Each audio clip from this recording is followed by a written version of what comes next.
The list had been drawn up 3 days before the wedding. It was written in Lady Ottily's precise and measured hand, sealed with her personal wax, and distributed to every member of the household staff at Halsford Park. It was not a list of preparations for the new Duchess. It was a list of boundaries. The new Duchess would not have authority over menus, linens, or household accounts. The new Duchess would not rearrange furnishings in any room.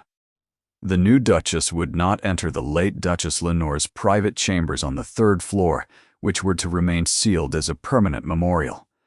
The new Duchess would not alter the schedule or education of the young Lord Peers. And the final line, underscored twice in ink so dark it had almost torn through the paper, read as follows.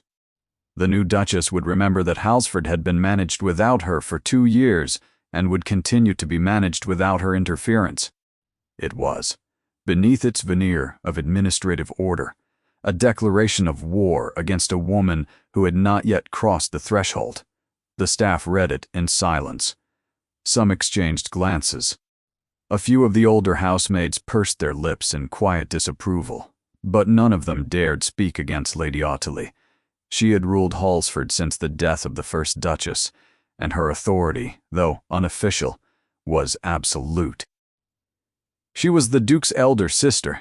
She had his ear, his trust, and his exhaustion. He had surrendered the domestic world to her completely, retreating into the cold mechanics of estate management, and a grief so vast it seemed to have no borders.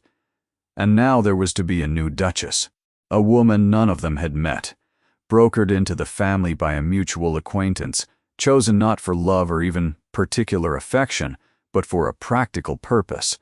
The Duke needed a wife. His son needed a mother. The arrangement had been made with the same detached efficiency one might use to hire a steward. Marin Thornbury arrived at Halsford Park on a cold October afternoon, with one trunk, no lady's maid, and the rain following her carriage up the long gravel drive like a mourner. She had expected coldness. She had prepared for it. What she had not prepared for was the precision of it. The entrance hall was empty when she stepped inside. No footman to greet her, no housekeeper with a warm word or a tray of refreshment. Only the vast stone silence of a house that seemed to be holding its breath. Her trunk was left in the rain for nearly 10 minutes before a boy from the stables was sent to fetch it. She stood in the center of the hall, her traveling cloak dripping onto the flagstones, and took in the measure of the place. It was magnificent and punishing, vaulted ceilings, pale stone columns, a grand staircase that swept upward into shadow. Portraits of Ashford ancestors lined the walls, their painted eyes following her with a collective air of judgment. The house smelled of beeswax and cold stone, and something older, a grief embedded in the walls themselves. A door opened at the far end of the hall, and a woman appeared.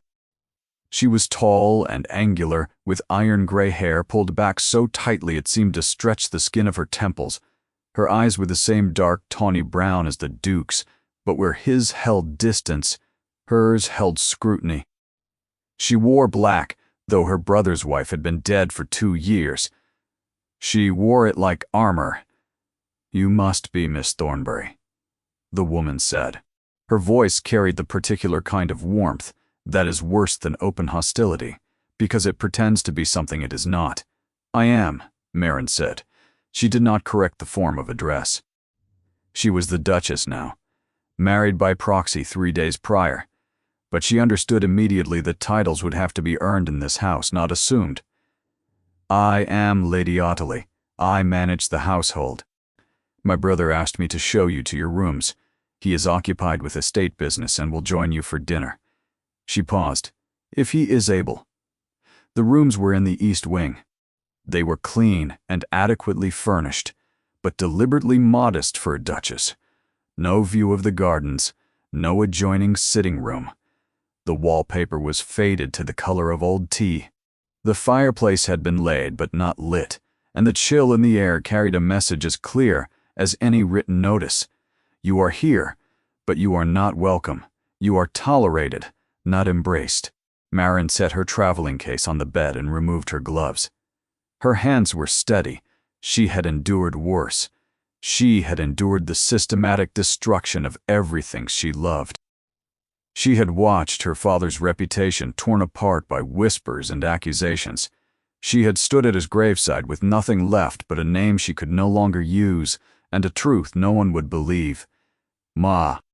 She had spent 18 months in near destitution, tutoring children of merchants, mending gloves in a cramped room above a tallow shop in Exeter, eating one meal a day, and never once allowing herself to break.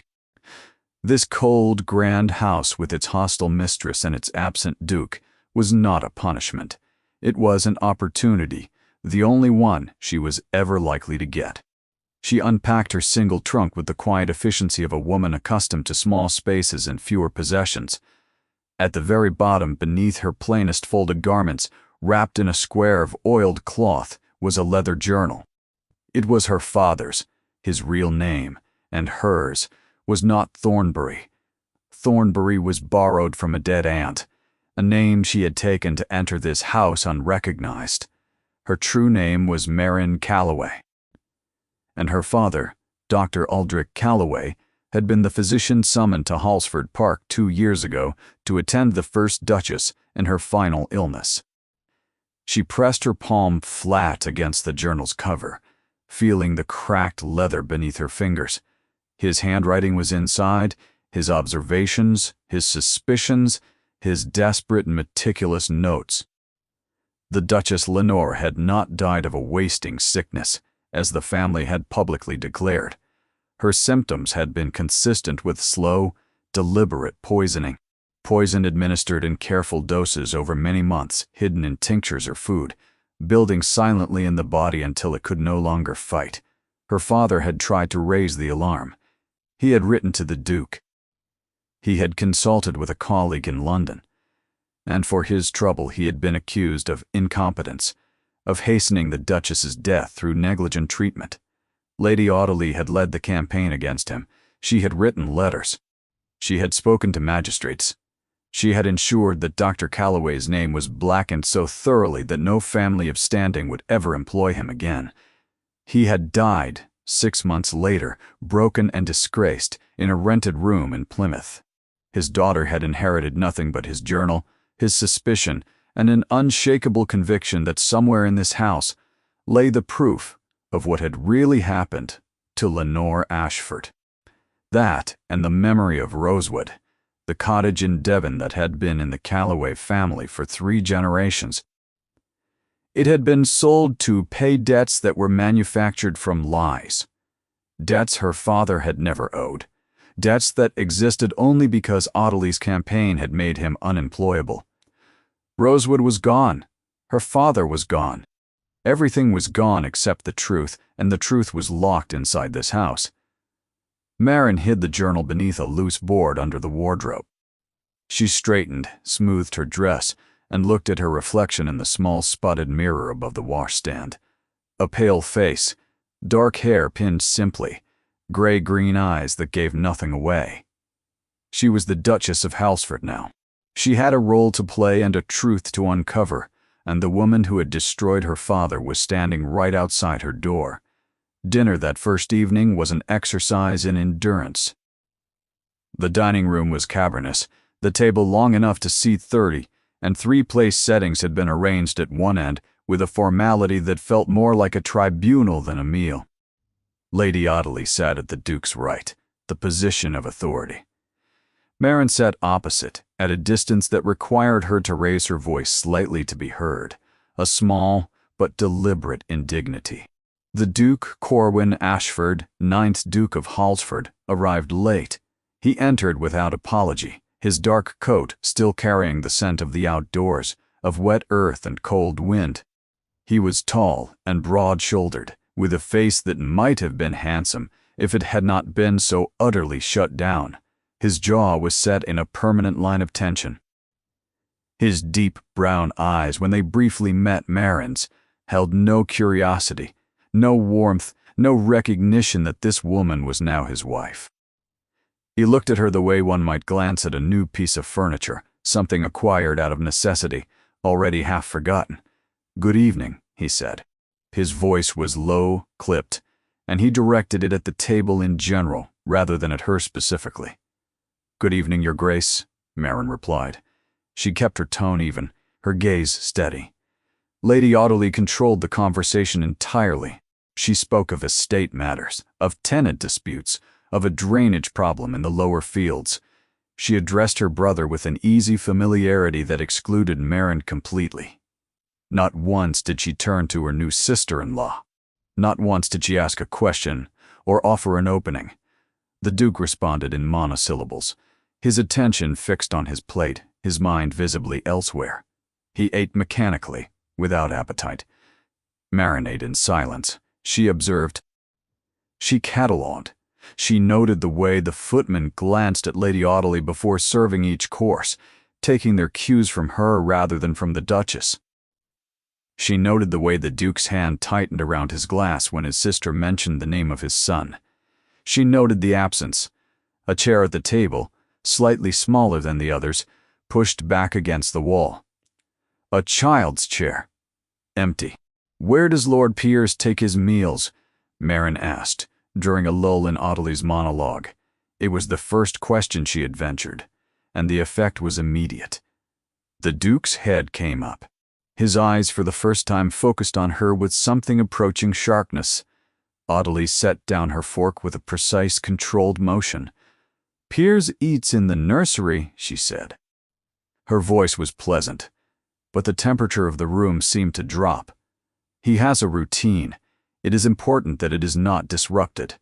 Marin inclined her head. "Of course. I only wondered whether he might join us occasionally. It must be lonely for him."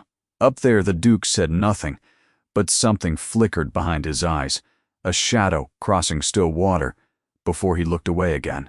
"He is perfectly well cared for," Audley said, each word landing like a small, sharp stone. "His governess, Miss Embry, is excellent. Piers requires consistency above all else.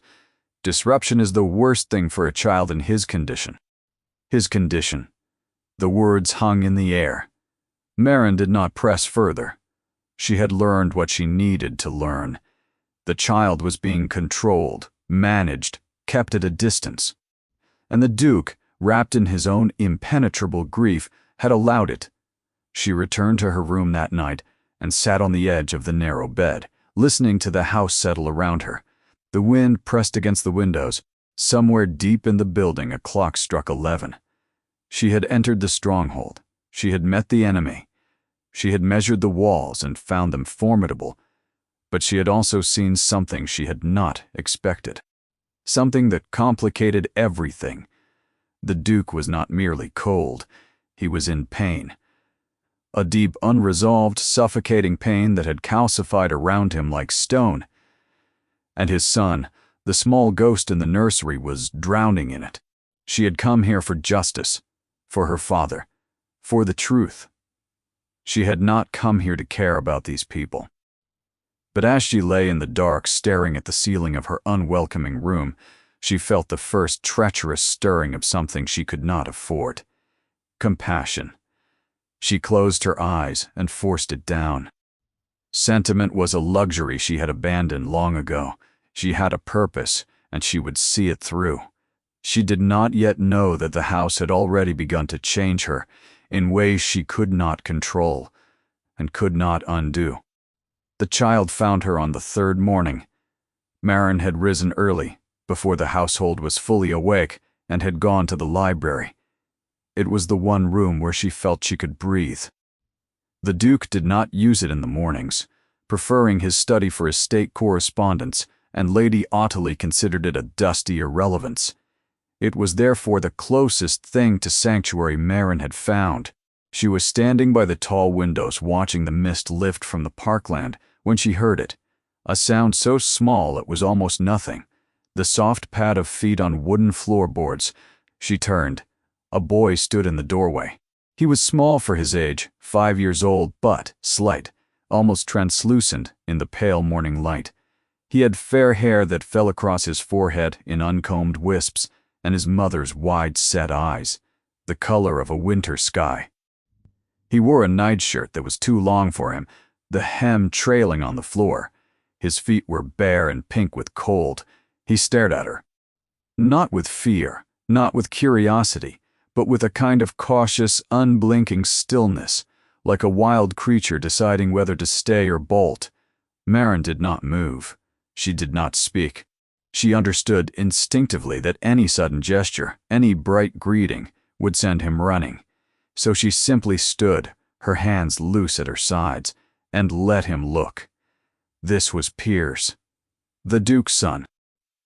The boy who had not spoken a single word since the morning he had been carried from his mother's deathbed, screaming, and had then fallen into a silence so profound that 3 physicians and a specialist from Edinburgh had failed to break it. The household whispered about him with a mixture of pity and unease. He was a ghost child, a living wound, a reminder of everything this house had lost. He took a step into the room, then another. He moved with the same spectral quiet that seemed to inhabit every corner of Halsford, as if the house itself had taught him to be silent. He stopped a few feet from Maren.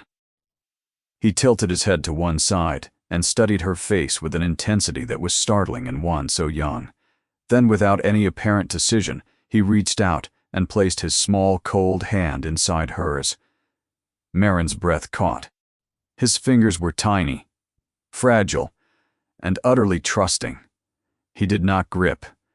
He simply rested his hand there, a weight so slight it was barely more than the idea of touch. She looked down at him. He looked up at her. Something passed between them. Not words, because he had none to give. Something older and simpler, a recognition. He had chosen her with the unerring instinct of a child who has learned that the world is full of people who look at him with pity or discomfort or sadness, and who had somehow identified the one person in this house who would not. She closed her fingers gently around his. His skin was ice cold. How long had he been wandering the corridors without shoes? They stood like that for a long moment, the tall, dark-haired woman and the small, fair-haired boy, framed by the library window as the October sun burned through the mist. Neither of them spoke, neither of them needed to. A sharp intake of breath from the doorway shattered the stillness. Miss Embry, the governess, stood in the hall, her face flushed with alarm, and something else, an unconcealed territorial anger. "Lord Piers, there you are. You must come back to the nursery at once." She strode into the room and reached for the boy's arm. He flinched but did not pull away from Maren. His fingers tightened around hers, a tiny, desperate pressure. Maren looked at the governess. The woman was perhaps 40, neat and starched, with the kind of rigid authority that substitutes discipline for affection. "He came to me," Maren said quietly. "He is cold." Miss Embry's eyes narrowed. "With respect, Your Grace, Lord Piers has a very specific routine established by Lady Audley. He is not to be wandering the house unsupervised, and he is certainly not to be." She paused, searching for the word, encouraged. The implication was unmistakable. Encouraged, as if Maren had lured him here. "I did not call him," Maren said, her voice steady. "He found me on his own." The governess reached down and firmly detached the boy's hand from Maren's. Piers let go without resistance, his arm falling to his side, but his eyes remained fixed on Maren's face, wide and searching, asking a question he could not voice. "Come along, Lord Piers," the governess said, steering him toward the door. "Your breakfast is waiting." At the doorway, the boy stopped. He turned his head and looked back at Maren one final time. Then, he was gone, his footsteps whispering down the corridor. Maren stood alone in the library, her hand still warm where his had rested. She pressed it against her stomach and breathed. She had expected many things from this house.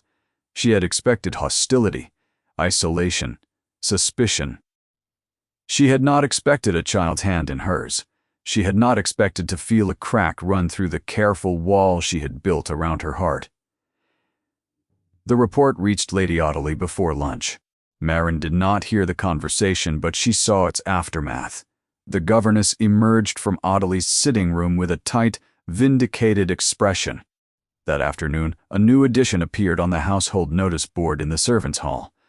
Lord Piers is to be accompanied at all times by Miss Embry or an approved member of staff. Under no circumstances is he to be left alone with any person not previously authorized by Lady Audley. The staff read it. They understood. The new Duchess had been in the house for 3 days and had already been publicly barred from contact with her own stepson. Marin read the notice that evening when she passed through the hall on her way to a solitary supper. She read it once, her face betraying nothing. Then she walked on. But that night, sitting in her sparse room with her father's journal open on her knees, she allowed herself to feel the full weight of what she was facing. This house was not simply hostile, it was a sealed system, controlled entirely by one woman who had every reason to keep its secrets buried and every tool at her disposal to ensure they stayed that way. And somewhere in this fortress, hidden behind locked doors and sealed chambers and years of careful lies, was the truth about what had happened to Lenore Ashford. Marin's father had believed the proof existed. He had written as much in his final entry, the handwriting shaky, the ink blotted with what might have been tears. There are records in that house, receipts, correspondence, perhaps even the substance itself. It is there, Marin. I am certain of it. But I will never be the one to find it. She closed the journal and pressed it against her chest. You were right, she whispered to the empty room.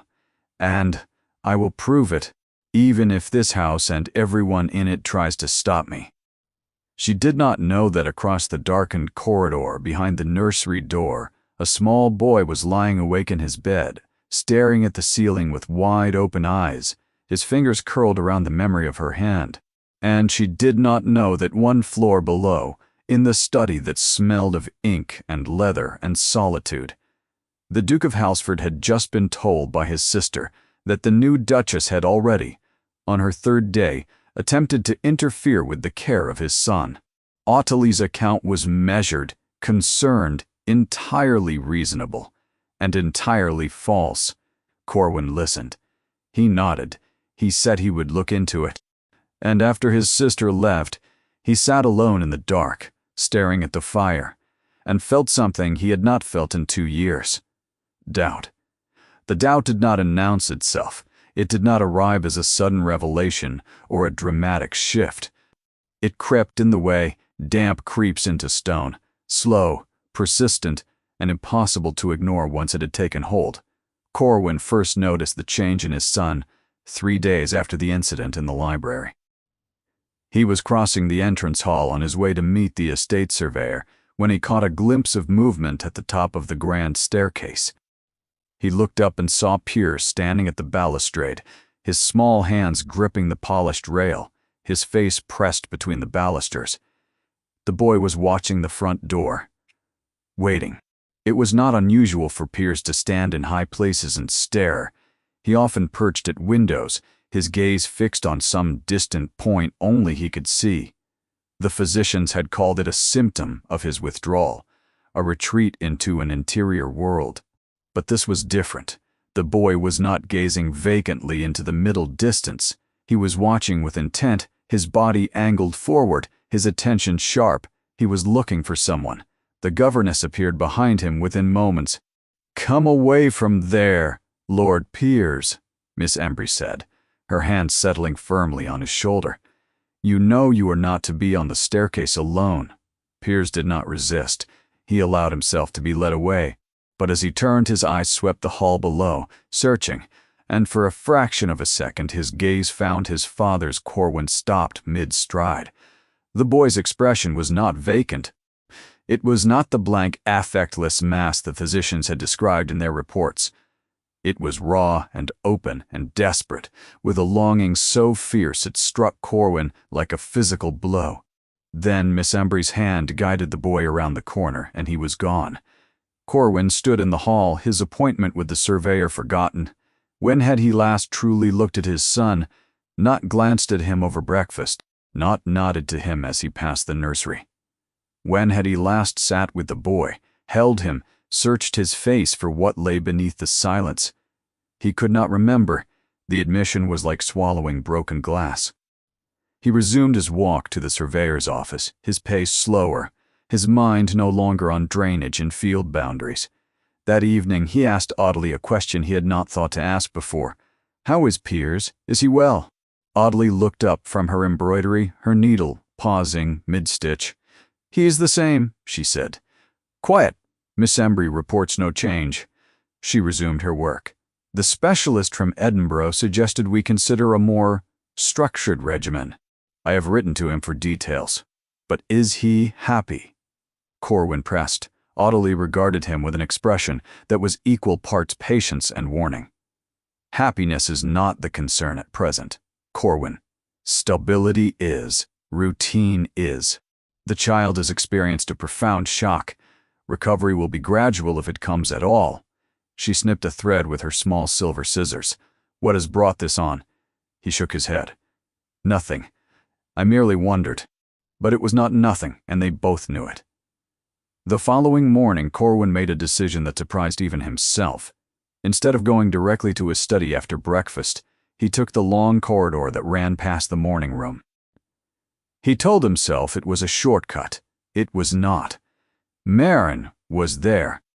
She was arranging a vase of late autumn roses she had cut from the garden, the only domestic task she had been able to claim without Audley's interference, since the flower arrangements had historically been the Duchess's province, and even Audley could not override a tradition that predated her authority by 200 years. Corwin paused in the doorway. She did not see him immediately. Her back was to the door, her hands moving among the stems with a careful, unhurried grace. She was humming. It was so faint he almost missed it, a melody he did not recognize, low and simple and somehow unbearably sad. Then she seemed to sense his presence. The humming stopped. She turned, and her expression shifted with a speed that fascinated him.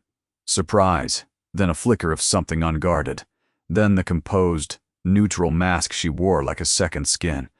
"Your Grace," she said, inclining her head. He stepped into the room. The roses were arranged with an eye that was elegant without being showy. She had a way with things, he noticed, a quiet competence that drew no attention to itself. "I understand. Piers came to you in the library," he said. He had not planned to raise it. The words seemed to form themselves. Marin's hands stilled on the last stem. She set it in the vase and turned to face him fully. "He did," she said. Her voice was calm but watchful. "I did not invite him. He appeared on his own. My sister believes you may have encouraged him." "Your sister was not in the room," Marin said. The words were careful, measured, stripped of any accusation. They were simply a statement of fact. She met his gaze without flinching. Corwin studied her. She was not beautiful in any conventional sense. Her features were too strong, her jaw too defined, her brow too direct. But there was a quality to her face that arrested him, a transparency beneath the composure, as if the mask she wore was made of glass, and the real woman behind it was always just visible. "What did he do?" Corwin asked. "When he found you, what did he do exactly?" "He took my hand," Marin said simply. Something shifted in Corwin's chest, a tightening. The image of it, his silent, withdrawn son reaching out and placing his hand in this stranger's palm, this woman he himself had barely spoken to, was so unexpected, so achingly hopeful, that he did not know what to do with it. "And you?" he said, his voice quieter. "What did you do?" "I held it," Marin said. "Until Miss Embry came," he nodded. The silence between them was not hostile. It was something else entirely, a space that felt full rather than empty. "You should know," she continued, and now there was a steadiness in her voice that he recognized, the steadiness of someone who has decided to speak even at the cost of consequence, "that I will obey the rules of this house. I understand my position, and I understand the limits that have been placed upon it. But I want you to know that your son is not broken. He is lonely. There is a difference, and it matters." The words landed on Corwin like the first drops of rain on parched earth. He did not respond. He was not certain he could. Merrin picked up the vase of roses and walked past him toward the door. As she passed, her sleeve brushed his arm. The contact was accidental and brief, and it sent a current through him that he was entirely unprepared for. He stood alone in the morning room for a long time after she left, his hands at his sides, his mind turning over a single sentence. He is not broken. He is lonely. It occurred to him with the force of something he had been refusing to see that she might not have been speaking only about the boy. Lady Audley noticed the shift before anyone else. She had an instinct for disruption, a finely tuned sensitivity to any alteration in the careful equilibrium she had constructed. And something had altered. It was not anything Merrin had done. The new Duchess continued to comply with every restriction placed upon her. She did not approach peers. She did not challenge the household arrangements. She ate her meals in near silence. She occupied herself with the flowers, with reading, with solitary walks in the grounds. She was obedient to the letter. But obedience was not enough for Audley. She required invisibility, and Merrin was failing to be invisible. Her presence was beginning to register with the household in ways Audley could not control. The scullery maid Nell had mentioned that the Duchess had thanked her for laying the fire. It was such a small thing, such a negligible act, but it had rippled through the servants' quarters like a stone dropped in still water. The first Duchess had been kind, too, the older staff whispered, before she got ill. The gardener reported that the Duchess had asked him about the roses, their varieties, their histories. She knew their Latin names. The cook noted that the Duchess had complimented the broth at supper, quietly and without fanfare, and had asked whether the herbs were grown in the kitchen garden. Individually, these were trivial incidents. Together, they formed a pattern that Audley found deeply threatening. The woman was making herself known. She was, without any overt action, beginning to be liked. And being liked was a form of power that Audley could not legislate against. Her response was methodical and relentless. The modest rooms in the East Wing were declared in need of repair. Merrin was moved to a smaller room on the north side, colder, darker, with a window that faced the back courtyard where the delivery carts arrived before dawn. The flowers were removed from Merrin's purview. Audley announced that she had hired a professional arrangement service from the village, a decision so transparently petty that even the butler raised an eyebrow. But no one challenged it.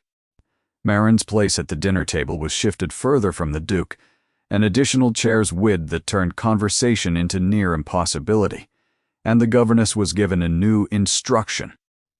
If Lord Piers was spotted moving in the direction of any room the Duchess was known to occupy, he was to be redirected immediately, his route altered, his world contracted further to ensure that no accidental encounter could occur. The boy seemed to feel it. In the following days, Merrin caught glimpses of him that tore at her resolve. A small face at a window as she walked in the garden, his palm flattened against the glass. A flash of fair hair disappearing around a corner as the governess steered him away. Once, passing the nursery door, she heard something that stopped her in the corridor, a sound she had never heard from him before. Not a word, a whimper, low and strangled and quickly silenced. She stood outside the door, her hand raised, every instinct screaming at her to push it open. She could hear Miss Embry's voice inside, brisk and efficient and devoid of tenderness. "Hush now. None of that. Sit down and finish your letters." Merrin lowered her hand. She walked away. She obeyed the rule. She obeyed it because her position in this house depended on it, because the truth she had come to find was still buried somewhere behind locked doors and sealed rooms, and because if she was cast out now, she would lose everything. Her father's vindication, the proof of what had been done to Lenore, and any chance of reaching the boy who had placed his hand in hers and asked without words to be seen. The cost of that obedience was enormous. Each day it grew heavier. She ate her solitary meals. She endured the cheerless room. She walked the grounds in thin boots because her warmer pair had mysteriously vanished from the boot room, and no one could account for their absence. She said nothing. She complained to no one. She existed in the margins of the house like a shadow, occupying the precise space Ottilie had designated for her, and not a fraction more. But Ottilie was not satisfied. Compliance was not capitulation. The woman was still here. She still carried herself with that quiet, maddening dignity. She still met Ottilie's gaze without dropping her eyes. She was enduring, and endurance, Ottilie knew, was a form of defiance. The antagonism might have continued its slow, grinding escalation indefinitely if the Dowager Duchess had not arrived. Dorothea Ashford, the Duke's mother, had been living in the family's townhouse in York since her husband's death 4 years earlier. She visited Houseford rarely and always unannounced, a habit she cultivated deliberately because it prevented Ottilie from staging the household to her specifications before inspection. She arrived on a Tuesday morning in a flurry of fur stoles and sharp observations. Her traveling companion, a stout and cheerful woman named Mrs. Hewson, bustling behind her with hat boxes and complaints about the state of northern roads. Dorothea was 63, silver-haired, and in possession of a pair of keen blue eyes that had lost none of their precision with age. She had the particular gift of seeing exactly what people wished to hide and the particular habit of naming it aloud. She swept into the entrance hall, kissed her son on both cheeks, ignored Ottilie's welcoming speech entirely, and fixed her gaze on Marin, who was standing 3 paces behind the family, precisely where protocol and Ottilie's spatial choreography had placed her. So Dorothea said, crossing the hall and taking both of Marin's hands in hers, "You are the new Duchess. Let me look at you." She looked. She took her time about it. Marin stood still under the scrutiny, her chin level, her gaze steady. "Good bones," Dorothea said, "and good eyes. You have sense. I can see it." She squeezed Marin's hands and released them. "I expect my daughter-in-law has been given the warmest rooms and the full hospitality of the house," she said, turning to Ottilie. Her voice was perfectly pleasant. The words were perfectly lethal. Ottilie's smile did not waver. "Of course, Mother. We have done our utmost to make her comfortable." Dorothea's gaze moved over Marin's plain dress, her wind-reddened cheeks, the faint shadows beneath her eyes. She said nothing further. She did not need to. Over the next 2 days, the Dowager observed the household with the practiced eye of a woman who had once run it. She noticed the seating arrangements at dinner. She noticed the bleak, north-facing room. She noticed the absence of peers from any family gathering, and she noticed her son, the Duke, who moved through his own home with the haunted, hollowed-out detachment of a man sleepwalking through his own life. On the second evening after dinner, she sent for Marin. Marin found the Dowager in the small blue sitting room that had once been her personal domain. A fire was burning. Tea had been laid. Dorothea sat in a high-backed chair, her silver hair loosened from its pins, her expression unguarded in a way it had not been during the public hours. "Sit down, child, and for heaven's sake stop curtsying. I am your mother-in-law, not the Queen." Marin sat. The warmth of the fire was almost painful after the chill of her quarters. "Tell me," Dorothea said, pouring tea with steady hands. "How bad is it? And do not be diplomatic." "I have had 63 years of diplomacy, and I am thoroughly sick of it." Marin hesitated. The instinct to protect herself, to say the careful, measured thing, was powerful, but there was something in the Dowager's face, an openness, a willingness to hear the truth that she had not encountered since her father's death. "It is difficult," she said. The word was an understatement of staggering proportions, and they both knew it. "Difficult," Dorothea repeated. She stirred her tea. "My daughter has made your life impossible. My son has allowed it. And my grandson is being kept from you like a state secret." She set down her spoon. "That is not difficult, my dear. That is cruelty with good upholstery." Marin felt the treacherous sting of tears behind her eyes. She blinked them back fiercely. She is protecting the household, Marin said. She believes she is doing what is best for Piers. She is protecting herself, Dorothea corrected, her voice gentle but unflinching. Audley has run this house since Lenore died. She has filled the space that grief emptied. If you succeed as Duchess, her purpose vanishes. You are not a threat to Piers. You are a threat to her. She reached forward and placed her hand over Marin's. But that is Audley's problem, not mine. My problem is my son. My problem is that boy upstairs who has not spoken a word in 2 years, and who, according to the cook and the scullery maid and the gardener and every other person in this house who still has a functioning heart, walked into a room where you were standing and held your hand. She paused, her gaze bright and fierce. A child who has rejected every soul in this house since his mother died chose you. Do you understand the significance of that? Marin could not speak. The tears she had been holding back for weeks pressed against her control like water against a dam.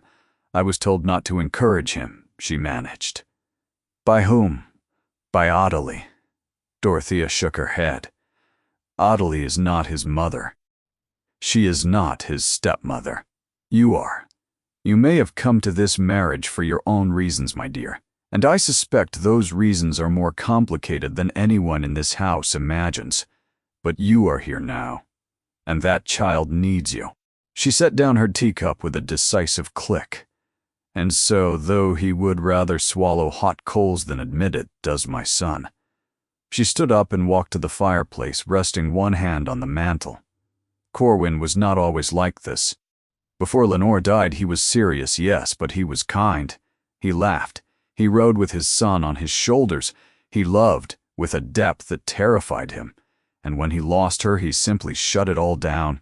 Every door, every window, sealed and bolted. Audley gave him permission to do that. She took over so completely that he never had to feel anything again. She paused. But you cannot grieve by refusing to live, and you cannot protect a child by removing every source of warmth from his world. She turned and faced Marin. I will speak to my son. I do not know if he will listen. He has become very good at not listening, but I will tell him what I see. And what I see is a house that is dying of order and a woman who might, if she were allowed, bring it back to life. She crossed the room and stood before Marin, her expression softening. You are stronger than you appear, she said. I saw it the moment you walked into this hall. Audley sees it too, which is precisely why she is trying to destroy you. Whatever you are carrying, whatever brought you here, do not let her break you, and do not let my son's blindness discourage you. He is not a cold man. He is a frightened one. There is a world of difference. She kissed Marin on the forehead, a gesture so maternal and so unexpected that it shattered the last of Marin's composure. A single tear escaped and ran down her cheek. Dorothea pretended not to see it. Good night, my dear, she said, and left the room. Marin sat alone by the dying fire, her hands wrapped around the cooling teacup, and let the tears fall in silence. She wept for her father. She wept for the boy upstairs. She wept for herself and the impossible weight of what she was carrying. And when the tears were spent, she dried her face with the back of her hand, straightened her spine, and returned to her room with a new and dangerous certainty burning in her chest. She was not alone anymore. She had an ally, and she would not waste it. What she did not know was that Dorothea had already gone to the Duke's study, and was at that very moment delivering the speech of her life to a son who sat rigid behind his desk, his jaw clenched, his knuckles white, around a glass he had not touched. And what neither of them knew was that Audley, standing in the darkened corridor outside the study, her ear pressed to the crack in the door, was hearing every word. She chose a night when the wind was high enough to cover the sound of footsteps and the rain heavy enough to keep even the most restless walker indoors. Marin had spent the previous week studying the rhythms of the house with the same meticulous care her father had once applied to his medical observations. She knew that the butler locked the ground floor doors at 10:30. She knew that Lady Audley retired to her rooms at 11, and did not emerge until 7. She knew that the Duke's study light burned until midnight or later, but that his study was in the West Wing, far from her target. Her target was the 3rd floor, the sealed chambers of the first Duchess. Ottilie had declared them a memorial, permanently closed, untouchable. The key was kept on a ring that hung from Ottilie's belt during the day and was locked in the drawer of her bedside table at night. Marin had observed both of these facts over the course of many careful weeks. She had also observed a 3rd fact that Ottilie had apparently forgotten or dismissed. The 3rd floor chamber shared a wall with the old servants' passage, a narrow corridor that ran the length of the upper house, built in an era when the staff were expected to move through the building without being seen. Most of the passage doors had been boarded shut during the last renovation, but Marin had found one behind a linen cupboard in the corridor outside the nursery that had merely been painted over. The paint had cracked around the hinges. It would open. She waited until 1 in the morning. She dressed in her darkest gown, left her shoes beside the bed, and moved through the house in stockinged feet carrying no candle. She had walked these corridors so many times in daylight that her body knew the way. 14 steps to the end of the hall, left turn, 22 steps to the linen cupboard. She eased it open. The smell of starched cotton and lavender sachets. She reached past the folded sheets and found the painted-over door. She pressed. The old hinges resisted, then gave with a sound like a whispered complaint. The servants' passage was black as pitch and narrow enough that her shoulders nearly touched both walls. The air was stale, undisturbed for years. She trailed her fingers along the rough plaster, counting doorways by touch. The 3rd one. That was the one that should open into the dressing room, adjoining the late Duchess's bedchamber. She found it, a wooden panel, flush with the wall. She pressed, and it swung inward on silent, well-oiled hinges. That detail registered with a sharp, cold clarity. Well-oiled. Someone had been in here, someone who wanted the door to open quietly. She stepped through into darkness. The air here was different. Heavy air, layered with the ghosts of perfume and something else, something clinical and faintly metallic. She stood still, letting her senses adjust.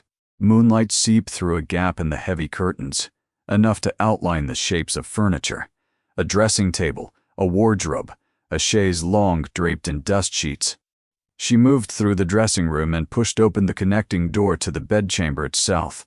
The room had not been touched since the Duchess died. The bed was still made, its coverlet smooth and undisturbed. A pair of slippers sat beside it, perfectly aligned.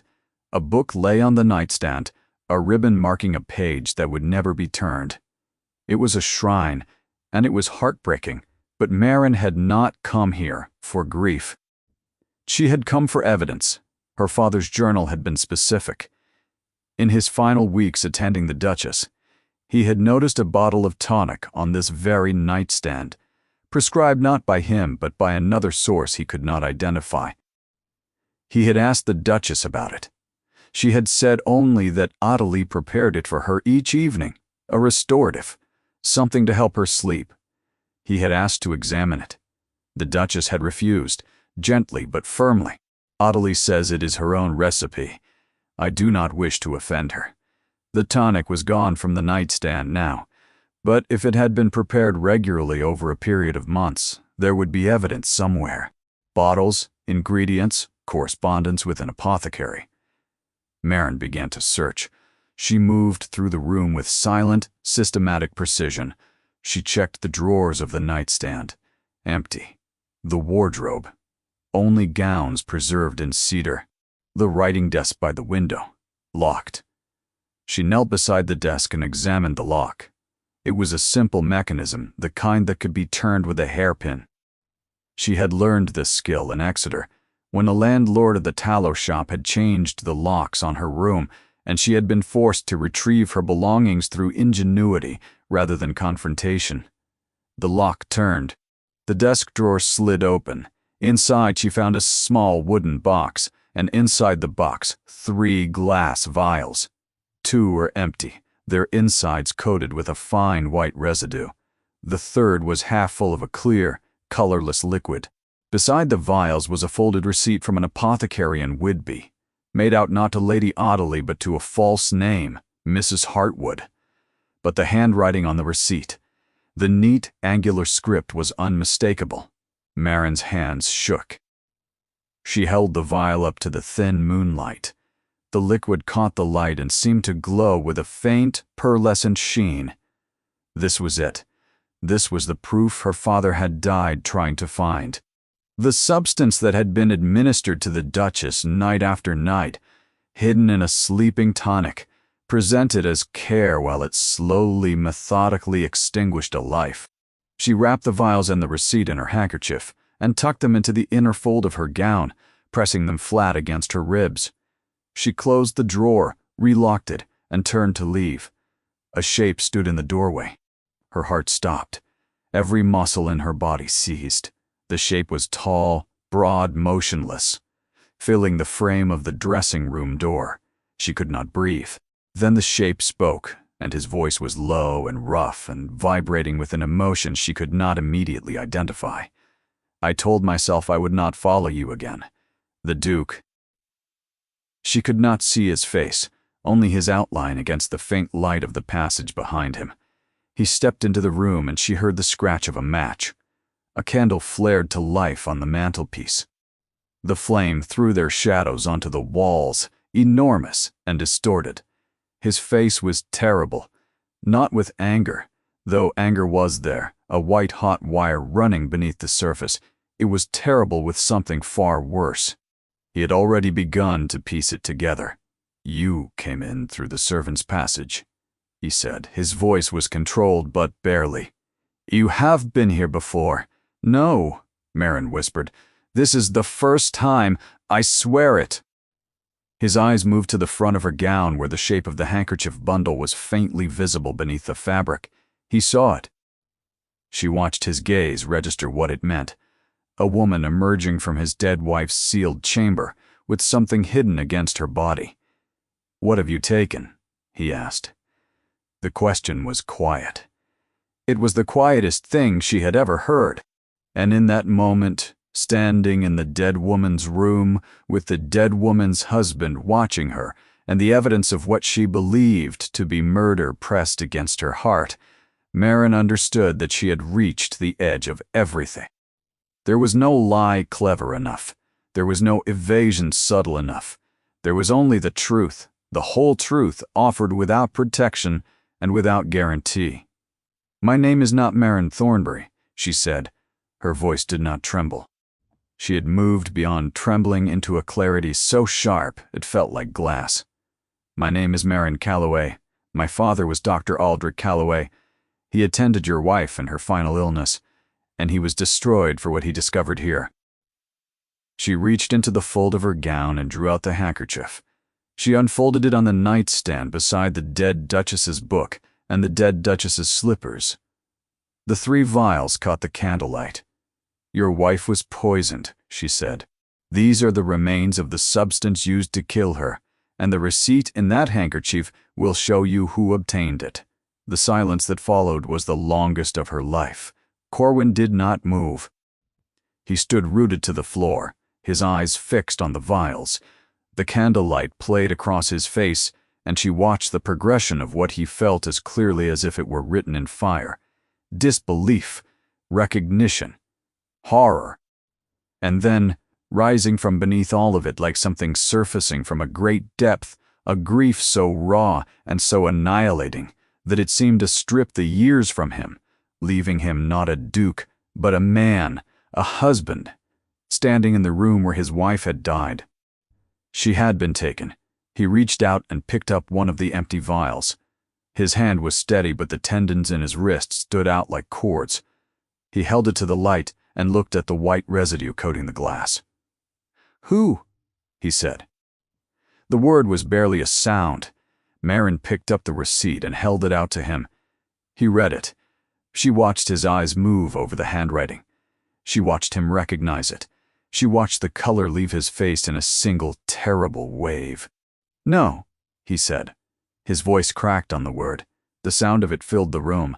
"No," he said again, as if repetition could make it untrue. Then something happened that Marin had not anticipated. The grief did not soften him. It hardened him. It fused with the shock and produced not sorrow, but a blinding, incandescent rage, and because Audley was not standing before him, the rage found the only target in the room. "You," he said. His voice was low and shaking and terrible. "You came into my house. You married me under a false name. You used my son. You used my grief. Everything, from the first moment, has been a deception." "I came for the truth," Marin said, her voice steady, despite the fear flooding her body. "You came for yourself," he said. The words were brutal, each one a blow. "My wife is dead. My son does not speak. My home is in ruins. And you crept in like a thief and made yourself part of it, not because you cared, but because you wanted something from this house." "That is not fair," she whispered. "Fair?" He almost laughed. The sound was jagged and awful. "You want to speak to me about fairness? You, who have lied to me every single day since you arrived."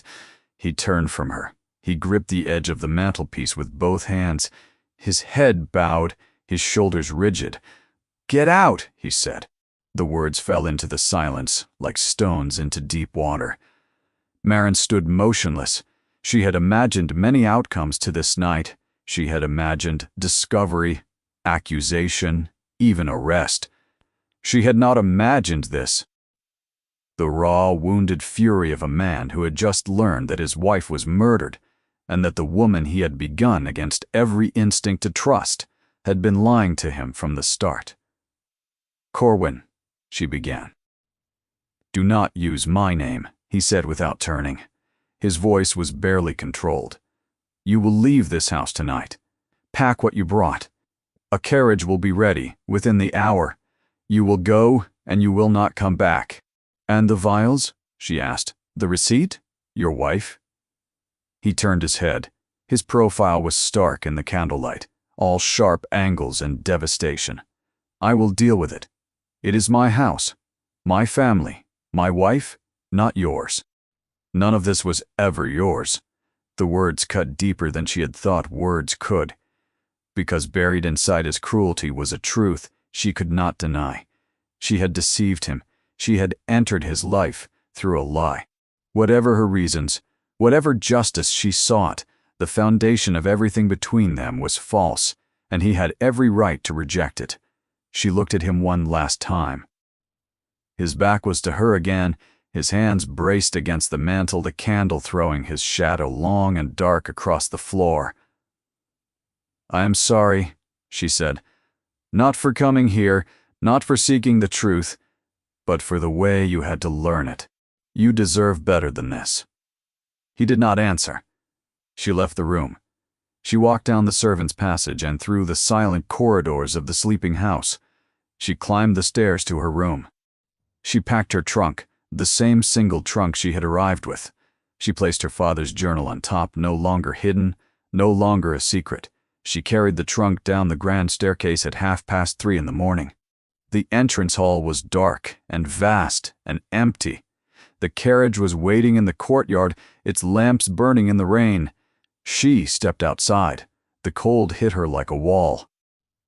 She loaded the trunk herself, because there was no footman to help her, because there had been no footman to help her on the day she arrived either, and the symmetry of it was so precise it nearly broke her. She climbed into the carriage. She did not look back at the house. The carriage pulled away down the long gravel drive. The rain followed it just as it had on the day she came. But now the house was behind her, shrinking in the darkness, and everything she had found and lost inside it was receding with it. The boy. The truth. The man who had looked at her with those deep brown eyes and seen, for one brief, flickering moment, something worth seeing. She was gone, and she had taken something with her without meaning to. She had taken the only warmth that remained in that house. She had taken the possibility of it. Corwin did not move from the dead woman's room until dawn. He stood at the window as the first gray light crept across the parkland and watched the empty drive. The rain had stopped. The world looked scrubbed and raw. He looked at the vials on the nightstand. He looked at the receipt. He looked at the slippers beside the bed and the book with its unturned page. And he understood, with a clarity so brutal it nearly took him to his knees, what he had done. He had sent away the only person who had cared enough to seek the truth, the only person who had risked everything, not for wealth, not for position, but for justice, for his wife, for her father, and yes, perhaps, in the end, for him. She had not used his grief. She had honored it. She had walked into a house of lies and endured every cruelty it could devise, and she had never once stopped looking for the truth, even when the truth was more terrible than anyone could have imagined. And he had called her a thief. He had told her to leave. He thought of Piers. The boy would wake in a few hours, and the woman who had held his hand, the woman who had cracked open his silence, would be gone. Another loss. Another absence in a life already hollowed out by them. He thought of his mother's words. He is not a cold man. He is a frightened one. She was right. He had been afraid. Afraid of feeling, afraid of trusting, afraid of the vulnerability that comes from allowing another person close enough to matter. And in his fear, he had done exactly what Ottilie had tried to do. He had driven Maren away. He left the room. He walked downstairs.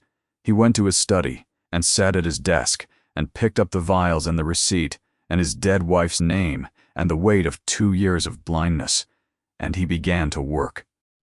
He owed Maren a debt he could never repay, but he could begin with the truth. He worked through the morning. He read the journal she had left behind. He examined the vials. He cross-referenced dates. The meticulous, relentless mind that had managed an estate of 10,000 acres now turned itself to the reconstruction of a crime. By midday, he had the full picture. Lenore had been ill for 8 months before she died.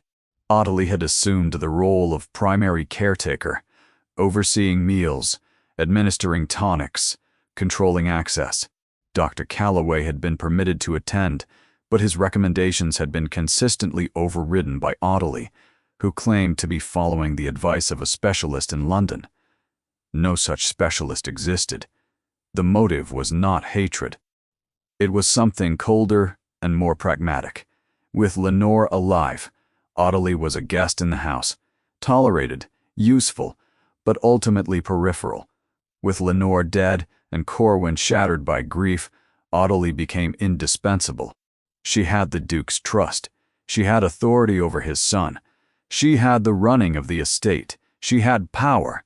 And when Maren arrived, a new Duchess, a potential rival to that power, Ottilie had deployed the same strategy: isolation. The slow, systematic elimination of a threat. The parallel chilled Corwin to his marrow. He looked at his hands and saw 2 years of blindness written in them. 2 years in which he had surrendered his son, his home, his judgment, to a woman who had killed his wife.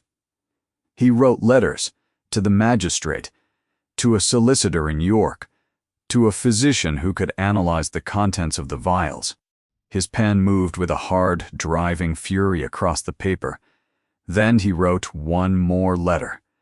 To a coaching inn in the village where he prayed a woman traveling alone with one trunk might have stopped to rest. He sent a rider with it before the ink was dry. Maren had not gone far.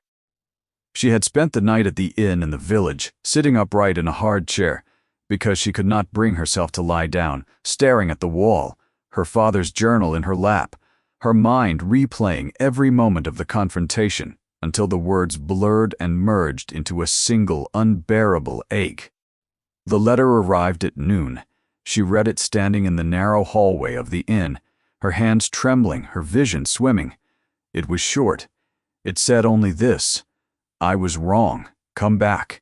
There is work to be done, and it cannot be done without you.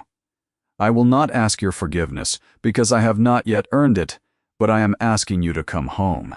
Below the signature, in a hand that was less controlled than the rest, he had added a single line: "Piers has been asking for you." Not in words, in the way he stands at the window. You know what I mean. She pressed the letter against her chest and closed her eyes. Then she picked up her trunk and walked out to the waiting carriage. She returned to Halsford at 3 in the afternoon. Corwin was standing on the front steps. He was not wearing a coat. His hair was disordered. He looked as if he had not slept. When she stepped down from the carriage, he did not speak. He walked to her, took the trunk from her hands, and carried it inside himself. The gesture said everything. His words could not. The reckoning came that evening. Corwin summoned Ottilie to the library. He asked Marin to be present. He asked his mother to sit with them. And he asked Miss Embry to bring Pierce. The library was flooded with the amber light of late afternoon when they assembled. Corwin stood behind the great desk, the journal and the vials laid out before him like exhibits in a trial. Dorothea sat in the window seat, her face white and set. She had been told. She had wept. She had composed herself with the discipline of a woman who understood that justice required clarity, not hysteria. Marin took the chair the Duke indicated to his right, the position of the witness. Then Ottilie, in her customary black, her back straight, her expression one of mild enquiry. She had not been told the reason for the summons. She saw the items on the desk. Her gaze moved over them quickly, cataloging. Her expression did not change, but Marin, watching closely, saw the slightest contraction of her pupils. A predator, recognizing the shape of a trap. And finally, Miss Embry brought Pierce. The boy was dressed and neat, his fair hair combed, his eyes enormous in his face. He stood in the doorway and looked around the room. His gaze found Marin. Something flickered across his features, a lightening, a barely perceptible easing of the tension he carried in his small body. He crossed the room without being told and stood beside her chair. Corwin looked at his son. The sight of the boy seemed to both strengthen and wound him. He looked at his sister. "Ottilie," he said, "do you recognize these?" He gestured to the vials on the desk. Ottilie glanced at them. Her face remained perfectly composed. "I do not," she said. "Should I?" "They were found in Lenore's room," Corwin said, "in the desk drawer, along with a receipt from Fellow's apothecary in Whitby, made out to a Mrs. Hartwood." A silence. "I do not know a Mrs. Hartwood," Ottilie said. Her voice was steady, but her left hand, the one furthest from the desk, had closed into a fist at her side. Corwin picked up the receipt and held it out to her. "The handwriting," he said. "Do you recognize that?" Ottilie did not take the receipt. She looked at it from where she stood, her eyes moving over the angular script. For the first time, the faintest fracture appeared in her composure. A tightening around the mouth. A slight dilation of the nostrils. "Anyone might imitate a hand," she said. "It proves nothing." Dr. Aldrich Calloway did not think it proved nothing, Corwin said. He raised his suspicions. He tried to warn us, and he was silenced. His career was destroyed. His name was blackened. He died in disgrace. He paused. By whom, Ottilie? The room was deathly still. Dorothea gripped the edge of the window seat. Marin sat motionless. The boy stood at her side watching with those wide, unblinking eyes. Ottilie lifted her chin. "Whatever you have been told," she said, her voice hardening, "you have been told by that woman." She pointed at Marin. "A woman who entered this house under a false name, who deceived you, who married you for her own purposes. She is the deceiver, Corwin, not I." Corwin did not raise his voice. He did not need to. "Her name," he said, "is Marin Calloway. She is the daughter of the physician you destroyed. She came into this house not for wealth, not for position, not for any advantage. She came for justice, for her father and for my wife." He picked up the journal and placed it beside the vials. "This is Dr. Calloway's journal. Every observation, every symptom, every date. It is a complete medical record of a systematic poisoning carried out over 8 months. The vials contain residue consistent with his findings. The receipt bears your hand." He paused. "Would you like to continue denying it?" Ottilie's composure did not collapse. It disintegrated, layer by layer, like plaster falling from a wall. First, the chin dropped, then the shoulders, then the rigid spine that had held her upright through 20 years of self-appointed authority began to curve as if some internal scaffolding had been removed. She did not weep. She did not confess. She simply stood, diminishing before their eyes, and said nothing. The silence was her confession. Corwin turned to his son. He knelt, bringing himself to the boy's level. His voice, when he spoke, was thick with an emotion. He made no attempt to conceal. "Piers," he said, "I am sorry. I am so sorry. I did not see. I should have seen." The boy looked at his father. 2 years of silence stretched between them, a gulf wider than any ocean. Then, slowly, with the gravity of a gesture that carried the weight of everything he had been unable to say, Piers reached up and placed his hand on his father's cheek. Corwin closed his eyes. A tear ran down his face and over his son's fingers. From the window seat, Dorothea pressed her handkerchief to her mouth and turned her face away. Maren watched. She did not move. She did not breathe. The moment was not hers. It belonged to the father and the son, and the long, terrible silence that was finally, fractionally, beginning to break. Corwin rose. He wiped his face with the back of his hand. When he turned back to Audley, his expression held no fury. It held something far more devastating. A sorrow beyond anger. "The magistrate has been sent for," he said. "You will remain in your rooms until he arrives. You will be treated with the courtesy this family owes any member of its blood. Beyond that, I have nothing more to say to you." He did not call a footman. He opened the door himself and stood beside it, waiting. Audley walked past him. At the threshold she stopped. She did not look at her brother. She looked at Maren. Her expression was not hatred. It was something more complex and more terrible. It was the look of a woman seeing for the first time the full consequence of what she had done, reflected in the calm, steady gaze of the woman she had tried to destroy. Then she walked through the door and was gone. The room exhaled. Corwin closed the door. He stood with his back against it, his head bowed. Maren remained in her chair. Piers had moved closer during the confrontation, his fingers finding hers beneath the arm of the chair. She held them now, his grip fierce and trusting. Dorothea crossed the room and placed her hands on her son's shoulders. "You did what was right," she said.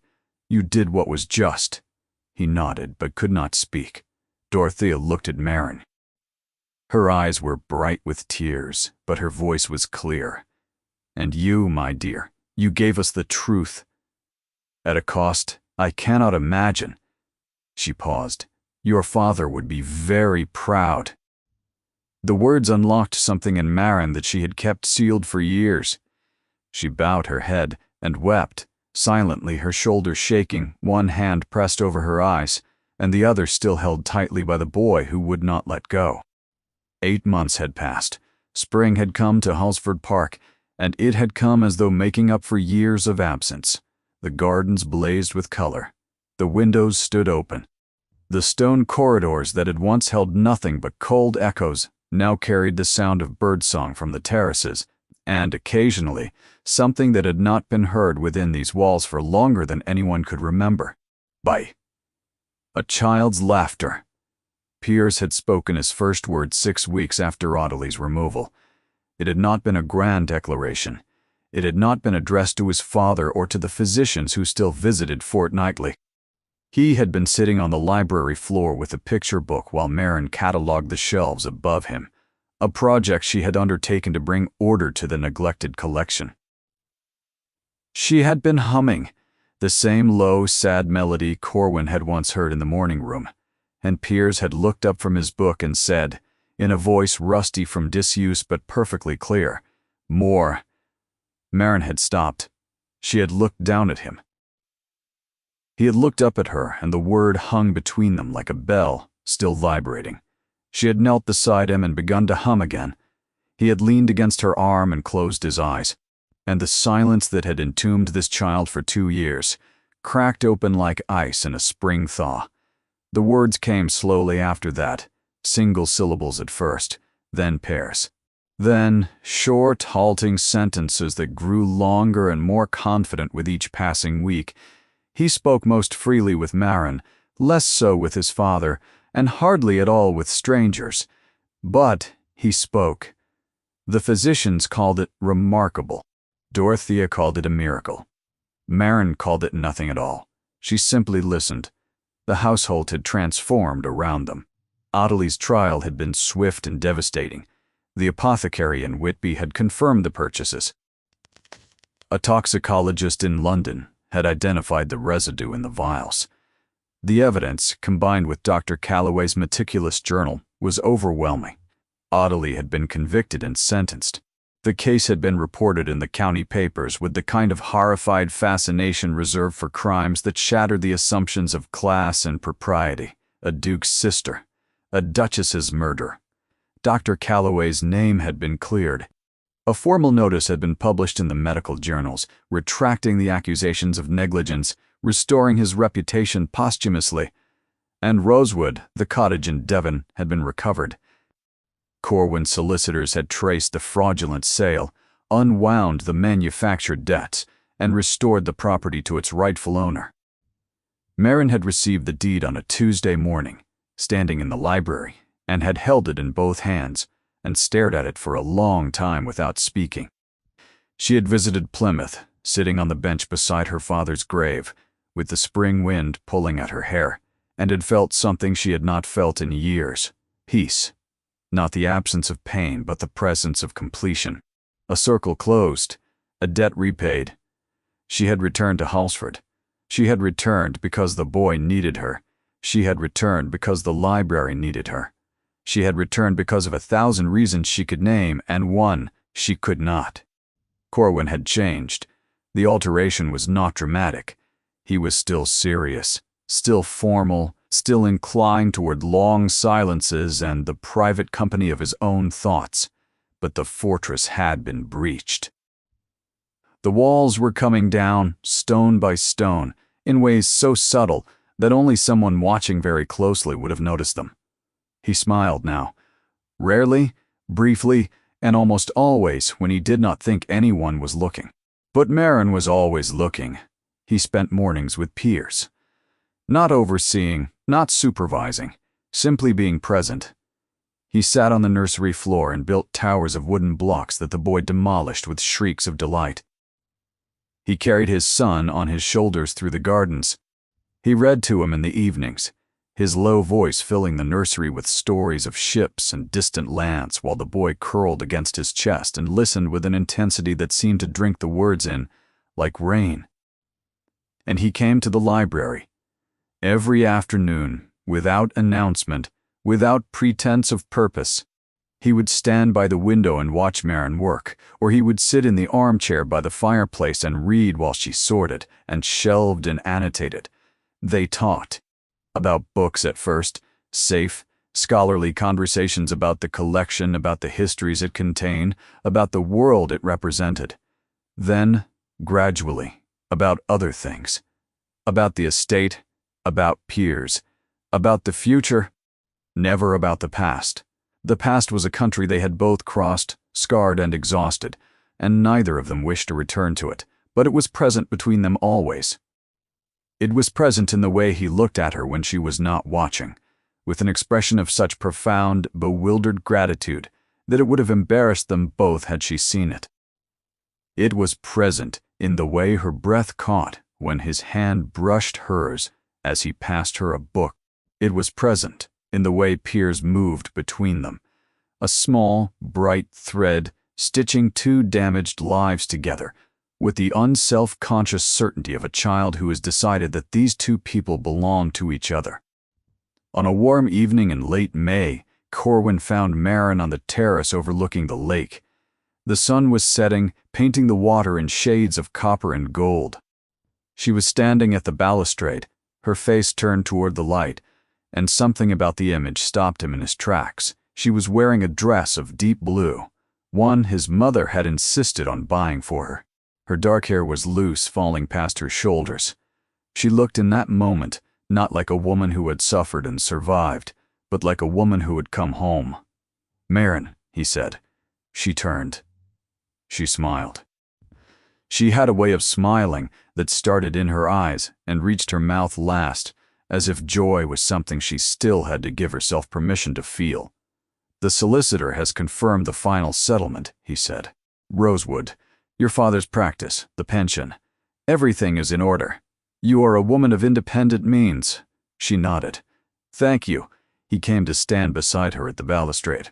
He looked out at the lake, at the parkland, at the great house behind them where his son was, at that moment being put to bed by a new governess who believed that children should be spoken to rather than managed. You could leave, he said. His voice was carefully neutral. You have every reason to. You have Rosewood. You have your father's name restored. You owe this house nothing. You owe me nothing. She was quiet for a moment. Is that what you want? She asked. For me to leave? He turned to face her. His expression was open in a way she had never seen before, stripped of every defense, every layer of authority and reserve. He looked, for the first time since she had known him, afraid. What I want, he said, and his voice was rough, with the effort of saying it, is for you to stay, not as my librarian, not as my son's companion, as my wife, my true wife, not an arrangement, not a convenience, as the woman I choose, freely and completely, because you are the bravest and finest person I have ever known, and because this house is not a home without you in it. She did not answer immediately. The silence between them was not empty. It was full. It was the sound of two people standing at the edge of something vast and knowing, both of them, that once they stepped forward there would be no turning back. You were not always kind to me, she said softly. There was no accusation in it, only truth. No, he agreed. I was blind and I was broken. I told you to leave this house on the worst night of both our lives, and I have regretted it every day since. You came here carrying a grief as great as mine, and you never once used it as an excuse to be less than you are. You taught my son to speak. You taught me to see. His jaw tightened. I cannot undo what was done to your father. I cannot undo the years you lost. But I can offer you this. A life, here, with people who know who you are and who love you for exactly that. He took her hands. His grip was warm and steady and sure. I am not a man of grand gestures, he said. I will not promise you poetry or romance. I will promise you honesty, loyalty, and a partner who will never again mistake silence for strength or fear for conviction. She looked at their joined hands. She looked at the house, golden in the last of the sunset. She looked at the window of the nursery, where a small face was watching them, one hand raised against the glass. She looked at him. I did not come here to fall in love with you, she said. Her voice was steady, but her eyes were bright. I know, he said. That is precisely why I trust it. She lifted his hand and pressed it briefly against her cheek. The gesture was small, private, and more eloquent than any declaration. Then I will stay, she said. From the nursery window above, Piers watched them standing together in the fading light. He lowered his hand from the glass and pressed it against his chest as if holding something precious. He was smiling. And in the great old house behind them, in the library where the truth had been hidden and found and spoken aloud, the evening light fell across the shelves of books and the empty desk and the chair where a man had sat in darkness for 2 years, and it filled every corner, every shadow, every silence with a warmth that felt, at last, like home.